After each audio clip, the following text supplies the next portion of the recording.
Hello friends, welcome back to this channel. हाजिर हैं हम आज फिर से आपके सामने एक और नई बुक की समरी लेकर। आई एम श्योर आज की बुक भी आपको बहुत इंटरेस्टिंग लगेगी। शुरू करते हैं। समरी शुरू करने से पहले ज़रूरी है कि हम ऑथर के बारे में जानें। आज की बुक के author he is a remarkable individual with a diverse set of skills and experiences. He wears many hats in life. He is a mind coach, a talented writer, a savvy entrepreneur, and even an award-winning journalist. So this book, How to Crack Your Exam with Flying Colors, marks his debut in the world of publishing. इस book के माध्यम से हम परीक्षा लिखने की कला की महारत हासिल करने की यात्रा पर निकलने वाले हैं। परीक्षा के समय का दबाव, चिंता और समय प्रबंधन की चुनौतियां अक्सर विद्यार्थियों के लिए सिरदर्दी का कारण बनती है। इस पुस्तक में हम इन्हीं समस्याओं का समाधान ढूंढने की कोशिश करेंगे और ये समझने की कोशिश करेंगे कि कैसे आप अपनी परीक्षा में उत्कृष्ट हो सकते हैं, चाहे वो परीक्षा की तैयारी हो या फिर समय का सही प्रबंधन हो। इस पुस्तक में दी गई तकनीकें और सलाह आपको परीक्षा के डर पर विजय पाने में मदद करेगी। ऑथर ने इस बुक को 9 पॉइंट्स में डिवाइड किया है। एक एक करके हम पॉइंट्स को डिस्कस करते हैं। Let's get started. सबसे पहले ऑथर ने बात की है परीक्षा की चिंता को दूर करना। ये चैप्टर परीक्षा की चिंता को समझने और इसे दूर करने के तरीकों पर केंद्रित है, जो छात्रों के लिए एक आम समस्या है। परीक्षा की चिंता से ग्रसित होने पर विद्यार्थियों को शारीरिक और मानसिक दोनों तरह की परेशानियां हो सकती हैं, जैसे कि तेज दिल की धड़कन, पसीना आना, चिंता, निराशा। इस चैप्टर में विस्तार से ये बताया गया है कि कैसे एक स्टूडेंट इन समस्याओं का सामना कर सकता है और अपनी परीक्षा को बेहतर ढंग से लिख सकता है। इसके लिए कुछ टिप्स इन्होंने सजेस्ट किए हैं। सबसे पहला टिप है तैयारी और संगठन। अच्छी तरह से तैयारी करना और अपने अध्ययन को व्यवस्थित रखना इस चिंता को कम करने का पहला कदम है। अपने अध्ययन कार्यक्रम को सावधानी से योजना बनाना और पाठ्यक्रम को अच्छी तरह से समझना बहुत ज़रूरी है। दूसरी टेक्निक, विश्राम तकनीक। गहरी सांस लेना, ध्यान, योग, इन जैसी विश्राम तकनीकें मानसिक और शारीरिक तनाव को कम करने में सहायक होती हैं। ये तकनीकें न केवल तनाव को कम करती हैं बल्कि परीक्षा के दौरान एकाग्रता बढ़ाने में भी आपकी मदद करती है। टिप नंबर 3, सकारात्मक सोच। सफलता की कल्पना करना और सकारात्मक पुष्टियाँ, जैसे कि मैं तैयार हूँ, मैं इसमें सफल ज़रूर होऊंगा, इस तरह की सोच आपके आत्मविश्वास को बढ़ाने में बहुत महत्वपूर्ण साबित होती है। नेक्स्ट चैप्टर में ऑथर ने बताया है कि ये चैप्टर समय प्रबंधन के महत्व और उसके कुशलतापूर्वक लागू करने की तकनीकों पर प्रकाश डालता है। सही समय प्रबंधन से विद्यार्थियों को न केवल अपने अध्ययन का अधिकतम उपयोग करने में मदद मिलती है, बल्कि वो उन्हें परीक्षा के समय तनाव से भी बचाता है। सबसे पहले विद्यार्थियों को अपने अध्ययन के लिए स्पष्ट लक्ष्य निर्धारित करने चाहिए। ये लक्ष्य स्मार्ट होने चाहिए। स्मार्ट मतलब SMART, specific, measurable, achievable, relevant and time bound. ये लक्ष्य उन्हें निरंतर प्रेरित करते हैं और उनके अध्ययन को दिशा प्रदान करते हैं। प्रत्येक विषय के लिए समय सुनिश्चित किया गया हो, अत्यंत आवश्यक है ये। इस कार्यक्रम में विश्राम के लिए भी समय निश्चित होना चाहिए, जो कि आपकी प्रोडक्टिविटी को बहुत ज़्यादा बढ़ाता है।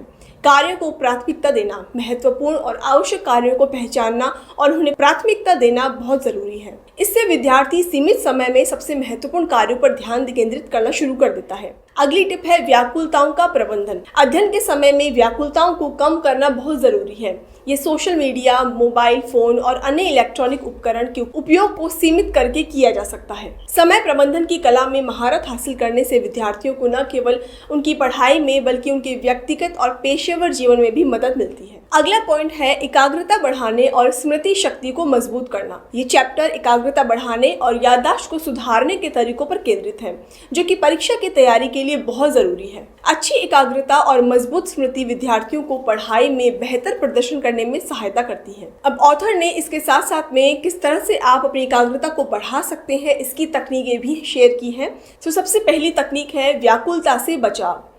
अध्ययन क्षेत्र को शांत और सुव्यवस्थित बनाना जरूरी है। मोबाइल फोन और अन्य इलेक्ट्रॉनिक उपकरणों को दूर रखें जो ध्यान आपके भटकाते हैं। दूसरा है समय का निर्धारण। प्रत्येक अध्ययन सत्र के लिए विशेष समय निर्धारण करना जरूरी है और छोटे छोटे ब्रेक भी इसमें शामिल होने चाहिए, जो दिमाग को आराम देने में मदद करते हैं। अगला है मल्टीटास्किंग से बचें। एक समय में एक ही काम करने पर ध्यान केंद्रित करना चाहिए। एकाग्रता बढ़ाने के लिए ये ज़रूरी है कि आप एक ही विषय पर फोकस करें। स्मृति शक्ति भी आपकी इससे मजबूत होगी। अगला है सक्रिय अध्ययन तकनीकें। सारांश लिखना, मुख्य बिंदुओं को हाईलाइट करना और मानचित्र तैयार करना जैसी कुछ तकनीकें हैं जो कि आपकी स्मृति को बहुत अच्छे से बढ़ाती हैं। इसके साथ साथ में है रिवीजन। पढ़ाई के बाद अगर जानकारी को बार बार दोहराया जाए तो ये स्मरण शक्ति को और भी बढ़ाता है। अगला टिप है स्वस्थ जीवन शैली। पर्याप्त नींद, स्वस्थ आहार और नियमित व्यायाम ये भी स्मृति शक्ति को बढ़ाने में महत्वपूर्ण भूमिका निभाते हैं। इस तरह से इस चैप्टर में विस्तृत रूप से ये बताया गया है कि कैसे छात्र अपनी एकाग्रता और याददाश्त को सुधार सकता है। ये तकनीकें और उपाय न केवल परीक्षा की तैयारी में बल्कि दैनिक जीवन में भी बहुत उपयोगी सिद्ध होती हैं। अगला पॉइंट है दैनिक दिनचर्या और समय का प्रबंधन करना। इस चैप्टर में दैनिक दिनचर्या को व्यवस्थित करने और समय प्रबंधन को कुशलता से बढ़ाने पर केंद्रित किया गया है, जिससे विद्यार्थी परीक्षा की तैयारी के दौरान अधिकतम प्रदर्शन कर सके। इसके साथ ही ऑथर ने दैनिक दिनचर्या के महत्व के बारे में भी बताया है। उन्होंने कहा है कि संगठित दिनचर्या स्थिरता और संरचना प्रदान करती है, जो मानसिक स्पष्टता और ध्यान केंद्रित करने में सहायक होती है। यह अनावश्यक तनाव को कम करती है और अध्ययन के लिए नियमित समय पर आरक्षित करती है। दैनिक दिनचर्या किस तरह से आपको बनानी चाहिए, इसके बारे में भी ऑथर ने बताया है। सबसे पहले बताया है कि जागने का समय और सोने का समय निश्चित होना चाहिए। प्रत्येक दिन समान समय पर जागना और सोना शरीर की घड़ी को नियमित करता है, जिससे बेहतर नींद और उच्चतम जागरूकता सुनिश्चित होती है। व्यायाम के लिए समय निर्धारित करना, नियमित रूप से व्यायाम करना न केवल शारीरिक स्वास्थ्य में सुधार लाता है बल्कि ये मानसिक स्पष्टता में भी वृद्धि करता है। अगला है अध्ययन समय का सख्ती से पालन करना। अध्ययन के लिए निश्चित समय निर्धारित करना और उसकी सख्ती से पालन करना बहुत ज़रूरी है। इससे विद्यार्थी को दैनिक आधार पर लगातार प्रगति करने में मदद मिलती है। महत्वपूर्ण कार्यों को पहचानना और उन्हें प्राथमिकता देना अत्यंत आवश्यक है। इससे समय का सही उपयोग सुनिश्चित होता है और विद्यार्थी अधिक कार्यकुशलता के साथ काम करते हैं। अध्ययन के बीच में छोटे छोटे से ब्रेक लेने भी बहुत ज़रूरी है, जिससे कि दिमाग को आराम मिलता है और फिर से आप तरोताज़ा हो सकते हैं। इस चैप्टर में ऑथर ने बताया है कि कैसे एक सुव्यवस्थित दैनिक दिनचर्या और सटीक समय प्रबंधन से विद्यार्थी अपनी पढ़ाई और परीक्षा की तैयारी में सफलता हासिल कर सकता है। आगे ऑथर ने योग के इम्पोर्टेंस के बारे में भी बताया है। उन्होंने कहा है कि योग के महत्व और इससे विद्यार्थी के जीवन में होने वाले चेंजेस के बारे में भी उन्होंने प्रकाश डाला है।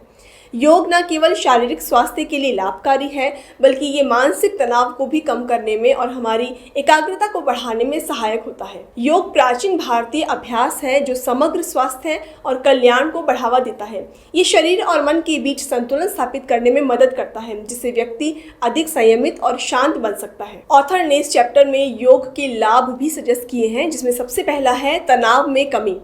योग के अभ्यास से कॉर्टिसोल नामक तनाव हार्मोन का स्तर कम होता है, जिससे कि तनाव और चिंता में कमी आती है। अगला पॉइंट जो ऑथर ने सजेस्ट किया है वो है एकाग्रता में सुधार।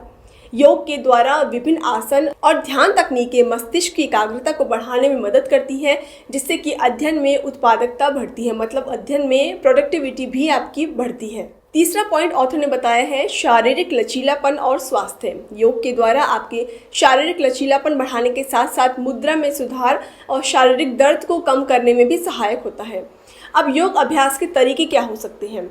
ऑथर कहते हैं कि योग का नियमित अभ्यास आवश्यक है। विद्यार्थियों को अपने दैनिक कार्यक्रम में योग के लिए समय निकालना चाहिए। योग की विभिन्न तकनीकें और आसन सीखने के लिए योग्य प्रशिक्षक का होना बहुत ज़रूरी है।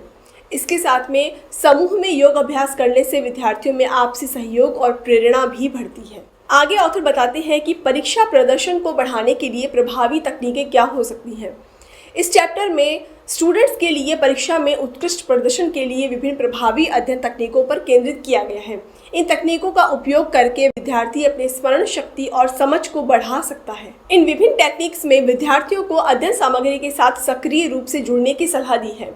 इसमें मुख्य विचारों को समझने और उन्हें अपने शब्दों में पुनः व्यक्त करना भी शामिल है। माइंड मैपिंग ये तकनीक विचारों और शब्दों को एक दृश्य प्रारूप में प्रस्तुत करती है, जिससे याद रखना और संबंधित जानकारी को जोड़ना आसान हो जाता है। इसके साथ में ऑथर ने बताया है स्पेस्ड रिपीटिशन।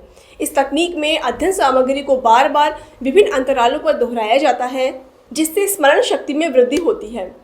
समूह में अध्ययन ग्रुप डिस्कशन।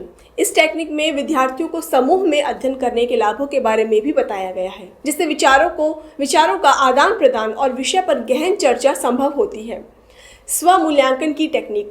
परीक्षा से पहले खुद को मूल्यांकन करने के लिए मॉक टेस्ट और क्विज का उपयोग करना, जिससे कि विद्यार्थी अपनी तैयारी की स्थिति को समझ सके और उसमें सुधार ला सके। आगे ऑथर बताते हैं कि परीक्षाओं के दौरान मानसिक स्वास्थ्य और कल्याण का प्रबंधन आप कैसे कर सकते हैं। इस चैप्टर में परीक्षाओं के दौरान मानसिक स्वास्थ्य और कल्याण को बनाए रखने की अहमियत पर जोर दिया गया है। परीक्षा का समय अक्सर तनाव और चिंता से भरा होता है, लेकिन सही रणनीतियों के साथ विद्यार्थी इस दबाव को कम कर सकता है। परीक्षा के दौरान मानसिक स्वास्थ्य को प्राथमिकता देना चाहिए, क्योंकि ये सीधे तौर पर विद्यार्थियों की शैक्षणिक सफलता और समग्र भलाई से जुड़ा हुआ होता है। अच्छा मानसिक स्वास्थ्य बेहतर ध्यान, स्मरण शक्ति और निर्णय लेने की क्षमता में योगदान देता है। अब आप ये प्रबंधन कैसे कर सकते हैं, इसके उपाय भी ऑथर ने सजेस्ट किए हैं। इसमें सबसे पहला है नियमित व्यायाम। शारीरिक गतिविधियां न केवल तनाव को कम करती हैं, बल्कि आपके मूड को भी सुधारती हैं, जिससे कि अध्ययन के लिए आवश्यक मानसिक स्थिति बनती है। अगला टिप है पर्याप्त नींद। अच्छी नींद लेना मानसिक स्वास्थ्य के लिए बहुत ज़रूरी है। ये स्मरण शक्ति और सीखने की क्षमता को बढ़ाती है, आपके तनाव को कम करती है। संतुलित आहार। पोषक तत्वों से भरपूर आहार न केवल शारीरिक स्वास्थ्य के लिए लाभकारी होता है, बल्कि ये मानसिक स्पष्टता और स्थिरता में भी सहायक होता है। अगला टिप जो ऑथर ने दिया है वो है मानसिक स्वास्थ्य सहायता और संसाधन। विद्यार्थियों को चाहिए कि वो परीक्षा के दौरान उपलब्ध मानसिक स्वास्थ्य सहायता और संसाधनों का उपयोग करें, चाहे वो काउंसलिंग की सेवाएं हैं, सहायता समूह है या ऑनलाइन संसाधन है। इन सभी का वो उपयोग अपने तनाव को कम करने के लिए ज़रूर कर सकते हैं। आगे ऑथर बताते हैं परीक्षा से पहले पुनरावलोकन की रणनीतियाँ क्या होनी चाहिए। इस चैप्टर में परीक्षा से पहले प्रभावी पुनरावलोकन यानी रिवीजन तकनीकों का किस तरह से आप यूज कर सकते हैं, किस तरह से उपयोग कर सकते हैं, इसके बारे में ऑथर ने बहुत डिटेल में बताया है। परीक्षा से पहले का रिवीजन न केवल आपके ज्ञान को ताज़ा करता है, बल्कि विद्यार्थियों को अधिक आत्मविश्वास से परीक्षा में बैठने के लिए उनकी सहायता भी करता है। ये उनकी समझ को गहरा करता है और जानकारी को दीर्घकालीन तक, मतलब लंबे समय तक आप कितना उसको याद रख सकते हैं, इसके बारे में भी आपकी हेल्प करता है। अब आप रिवीजन किस तरह से कर सकते हैं। तो सबसे पहली टेक्निक जो ऑथर ने बताई है वो है विषयवार पुनरावलोकन, विषयवार रिवीजन। विषयों को उनके महत्व और परीक्षा में उनके योगदान के आधार पर प्राथमिकता देनी चाहिए। प्रत्येक विषय के लिए अलग समय निर्धारित करें और संगठित तरीके से उसका अध्ययन करें। अगला टिप ऑथर ने दिया है कि सक्रिय सीखने की टेक्निक्स। सक्रिय रूप से जानकारी का संसाधन करने के लिए फ्लैश कार्ड्स, माइंड मैप्स, सारांश आदि लिखने का उपयोग आप कर सकते हैं। इससे जानकारी की समझ मजबूत होती है और स्मरण शक्ति भी बढ़ती है। अगला टिप दिया है अंतराल पुनरावलोकन। जानकारी को विभिन्न समय के अंतराल पर दोहराना चाहिए, जिससे कि वो दीर्घकाल तक स्मृति में रहे, दीर्घकाल तक आप उसको याद रख सकते हैं। इस टेक्निक से स्थायी स्मृति का निर्माण होता है। अगला जो सबसे महत्वपूर्ण टिप है वो है मॉक टेस्ट और पिछले साल के प्रश्न पत्रों का अभ्यास करना। परीक्षा से पहले मॉक टेस्ट लेना और पिछले वर्ष के प्रश्न पत्रों का हल करना, इससे परीक्षा के प्रारूप और प्रश्नों की प्रकृति को समझने में आपकी बहुत मदद होती है। सो दोस्तों, इस पुस्तक में, इस किताब में परीक्षा की तैयारी और उसमें सफलता पाने के लिए विभिन्न टेक्निक्स को समझाया गया है। इसमें परीक्षा की चिंता से निपटने, समय प्रबंधन और एकाग्रता बढ़ाने की रणनीतियाँ भी शामिल हैं। पुस्तक योग और स्वस्थ दिनचर्या के माध्यम से मानसिक और शारीरिक स्वास्थ्य को बेहतर बनाने की सलाह दी गई है। इसमें प्रभावी अध्ययन और पुनरावलोकन की टेक्निक्स के बारे में, उसके साथ साथ में परीक्षा के दौरान समय का सही उपयोग आप कैसे करें, ये भी इसमें बताया गया है। इन सभी रणनीतियों का उद्देश्य है विद्यार्थियों को परीक्षा में उत्कृष्ट परिणाम प्राप्त करना और उनकी हेल्प करना। सो दोस्तों, ये थी हमारी आज की book summary. I am sure आपको आज भी इस बुक के थ्रू बहुत कुछ सीखने को, समझने को मिला होगा।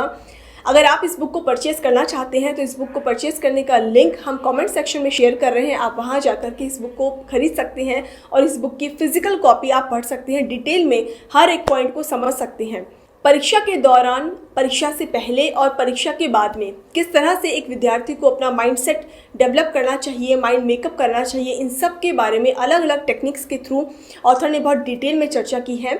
अभी इस समरी के दौरान हमने बहुत ही संक्षिप्त रूप से, संक्षिप्त तरीके से इन सभी पॉइंट्स के बारे में आपके सामने चर्चा की है। लेकिन अगर आप डिटेल में इस बुक के बारे में जानना चाहते हैं, डिटेल में इस टॉपिक के बारे में जानना चाहते हैं, तो आपको ये बुक ज़रूर परचेज़ करनी चाहिए। सो कमेंट सेक्शन में इस बुक को परचेज़ करने का अमेज़ॉन लिंक हम शेयर कर रहे हैं, आप वहाँ जाइए और इस बुक को ज़रूर पढ़िए। प्लीज़ कमेंट करके हमें बताइएगा कि इस बुक के थ्रू आपने क्या नई टेक्निक सीखी, क्या नया सीखा और आपको इस बुक को पढ़ के कैसा लगा। प्लीज़ हमारे साथ शेयर कीजिएगा। सो दोस्तों, मिलते हैं आपसे दोबारा एक और इंटरेस्टिंग बुक समरी के साथ। तब तक के लिए पढ़ते रहिए, सीखते रहिए। धन्यवाद।